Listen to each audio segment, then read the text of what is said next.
Friends, હવે આ આપણી કઢાઈમાં જે આપણે ડુંગળી લસણ સાતળવા નાખ્યા હતા એમાંથી તેલ છૂટું પડેલું દેખાય છે તમને. હવે આપણે એના પ્રોપર મસાલા કરીશું. ખીચડીમાં ઓલરેડી હળદર નાખેલી જ છે એટલે આપણે એમાં 1 ચમચી લાલ મરચું,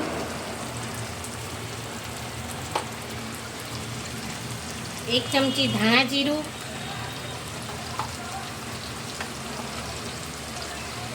અને 1/4 ચમચી ગરમ મસાલો નાખીશું અને પછી મસાલાને મીડિયમ આંચ ઉપર સાતળીશું.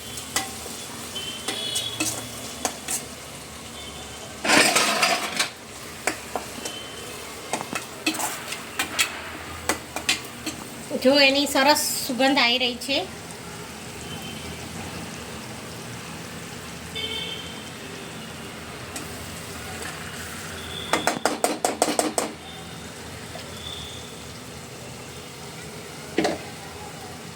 અહીંયા તેલ છૂટું પડી ગયું છે એટલે હવે આપણે જે વટાણા અને મિક્સ બધી દાળ કરીને જે ખીચડી નાખી હતી બનાવી હતી એ આમાં એડ કરશું. આંચ ધીમી કરી દઈશું.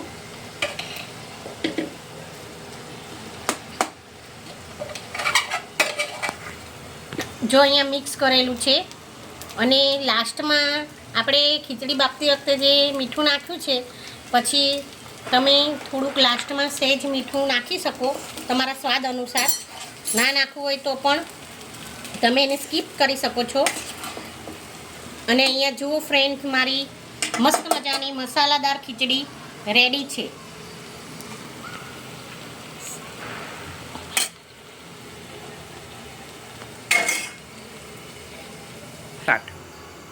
મસાલા ખીચડી ઓલરેડી રેડી છે અને સાથે હું આનું શાક સર્વ કરીશ.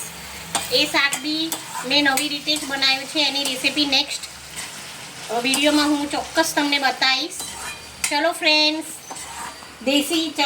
દેશી ભોજન જમવા બધાને વેલકમ. બાય.